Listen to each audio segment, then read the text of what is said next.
हरियाणा की दूसरी सबसे ज्यादा वोटों वाली सीट फरीदाबाद लोकसभा पर इस बार कांटे का मुकाबला नजर आ रहा है।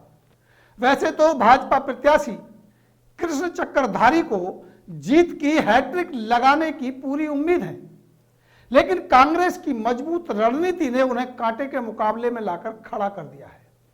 इस सीट पर जातिगत समीकरण के हिसाब से पूर्व मंत्री दलाल के चुनाव लड़ने की चर्चा सबसे ज्यादा थी, क्योंकि इस सीट पर जाट वोटर्स की संख्या सबसे ज्यादा है। जाटों और मुस्लिमों के साथ जातिगत समीकरण दलाल को मजबूत कर रहे थे।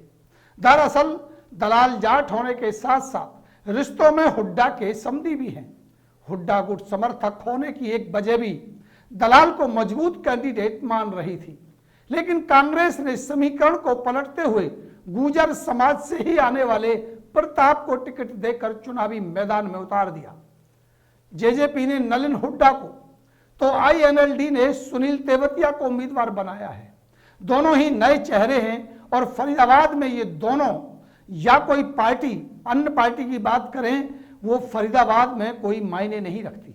मुख्य मुकाबला कृष्ण चक्रधारी और कांग्रेस के प्रताप के बीच माना जा रहा है। सवाल सबसे बड़ा यह है कि अब की बार आखिर किसकी होगी सरकार? फरीदाबाद का ताज किसके सर पर सजेगा? क्या वास्तव में गुर्जर हारेंगे या तीसरी बार बाजी मारेंगे? आज हम इसकी असल पड़ताल करेंगे, तथ्यों पर आधारित विश्लेषण भी आपको दिखाएंगे।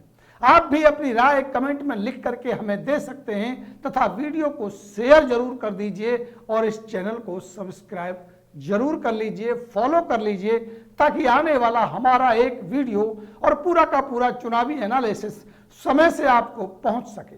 देश में महंगाई, बेरोजगारी, धारा 370 और राम मंदिर जैसे मुद्दे जरूर हैं, सुने भी जा रहे हैं, लेकिन फरीदाबाद में बीजेपी कैंडिडेट से ज्यादा प्रधानमंत्री नरेंद्र मोदी के नाम की चर्चा है।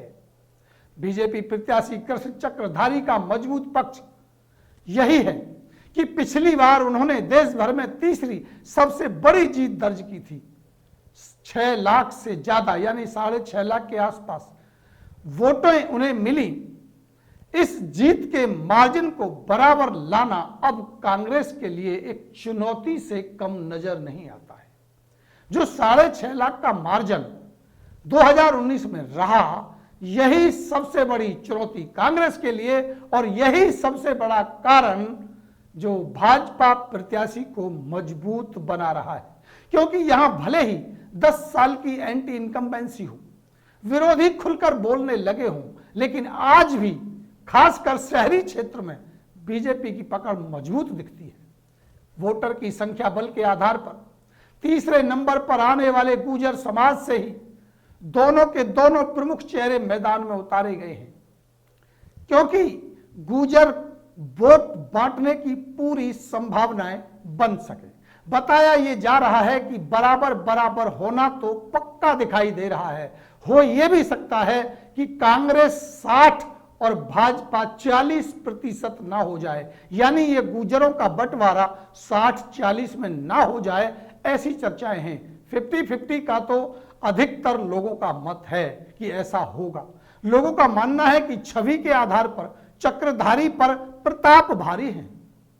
शहर में चर्चा यह भी है कि चक्रधारी की कृपा के पात्री उनके अपने ही हैं, यानी अपने ही चहेतों को उन्होंने मदद की है तथा उनके जरिए गुर्जर ने अकूत संपत्ति अर्जित की है। इस तरह के आरोप उनके ऊपर विपक्ष के द्वारा लगाए जा रहे हैं। वैसे तो इस सीट पर 2019 के चुनाव में चक्रधारी को हर सीट पर बढ़त मिली थी, लेकिन इस बार स्थिति अलग नजर आती है।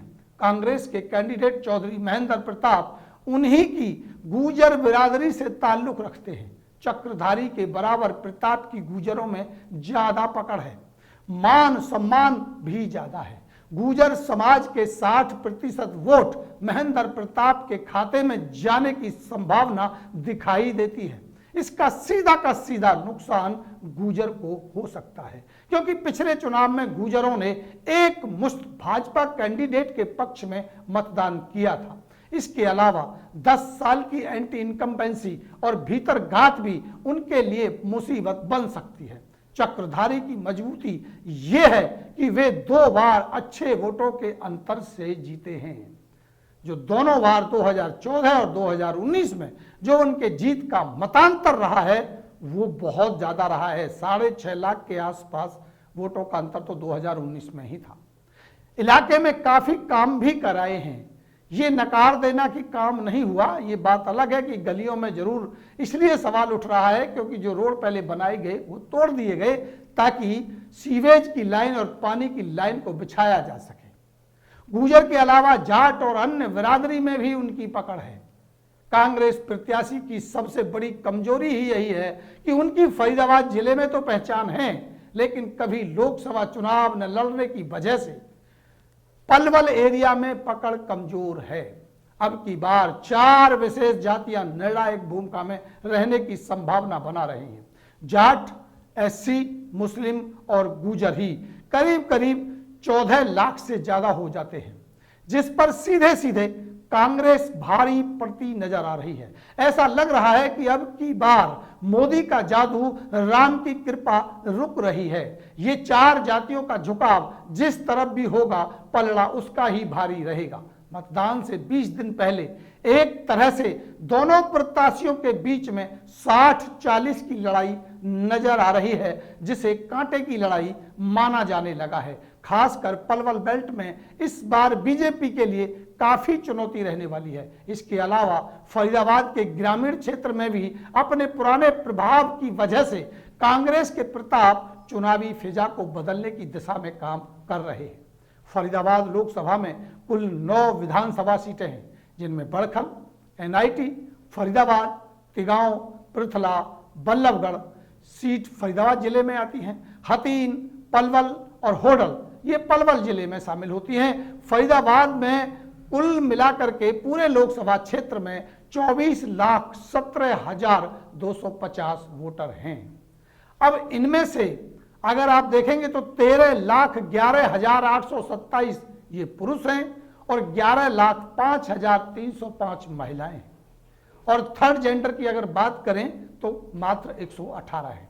इस सीट पर सबसे ज्यादा जाट बिरादरी के 4,50,000 वोट है। दूसरे नंबर पर आती है अनुसूचित जाति के करीब करीब 3.5 लाख वोट। तीसरे नंबर पर हैं गुर्जर जो करीब करीब 3,40,000 3,50,000 के पास ही हैं। और चौथे नंबर पर ओबीसी के करीब 3 लाख वोट आते हैं। 5वें नंबर पर आते हैं ब्राह्मण जो करीब करीब 2,40,000 वोटर माने जाते हैं। 6ठे नंबर पर हैं मुस्लिम 2,35,000 और वहीं पंजाबी, वैश्य और राजपूत की संख्या बराबर यानी 1.5 लाख के आसपास है। यूं कुल मिलाकर के 24 लाख के पार वोट लोकसभा फरीदाबाद में हो जाता है। जेजेपी के नलिन हुड्डा तो आईएनएलडी के सुनील तेवतिया ये मैदान में उतारने से जाटों के कुछ वोट डिवाइड जरूर हो सकते हैं, लेकिन इन दोनों ही नेताओं की पकड़ कमजोर होने के कारण इसका ज्यादा नुकसान होता दिखाई नहीं देता। बीजेपी से जाटों की नाराजगी को देखते हुए कांग्रेस ने करण दलाल के बजाय गैर जाट महेंद्र प्रताप को मैदान में उतार दिया, जिससे गुर्जर वोट का बंटवारा हो सके और इसका सीधा लाभ कांग्रेस को मिल सके। और यही चर्चाएं महेंद्र प्रताप के टिकट मिलने से पहले जनता में हो रही थी कि दलाल के मुकाबले अगर महेंद्र प्रताप को टिकट दिया गया तो मुश्किल पैदा हो सकती है। और यही सर्वे को देख करके कांग्रेस ने यह निर्णय ले लिया कि महेंद्र प्रताप को बिना मांगे टिकट थमा दिया। दोनों प्रत्याशियों के सामने सबसे बड़ी समस्या भीतरघात की भी बनी हुई है। ऐसा नहीं है कि भीतरघात केवल भाजपा में होगा या कांग्रेस में होगा, दोनों ही तरफ भीतरघात की स्थिति है। कुछ सीट पर बीजेपी नेता कांग्रेस कैंडिडेट तो कांग्रेस नेता बीजेपी उम्मीदवार की तरफ झुकाव बनाए हुए हैं। इसी के चलते रूठे हुए नेताओं को मनाने का सिलसिला भी शुरू हो गया है, लगातार चल रहा है। पृथला ऐसी सीट है जहां से बीजेपी नेता पूर्व विधायक टेकचंद शर्मा खुली बगावत कर रहे हैं। इसके अलावा रघुवीर सिंह तेवतिया भी बगावती दिखाई दे रहे हैं। यहां निर्दलीय विधायक नैनपाल रावत के सहारे बीजेपी डैमेज कंट्रोल में लगी हुई है। बल्लभगढ़ सीट पर किसी तरह का भीतरघात होने की उम्मीद नहीं है। यहां मंत्री मूलचंद शर्मा बीजेपी कैंडिडेट और शारदा राठौर जो कांग्रेस प्रत्याशी के पक्ष में हैं। तिगांव में सीट पर जो कांग्रेस के सामने चुनौती है वो यहां ललित नागर की है, जो दिल से तो नाराज हैं, बाहर से जरूर उन्होंने मीटिंग करके ये मैसेज देने की कोशिश की है कि वो कांग्रेस प्रत्याशी के साथ हैं।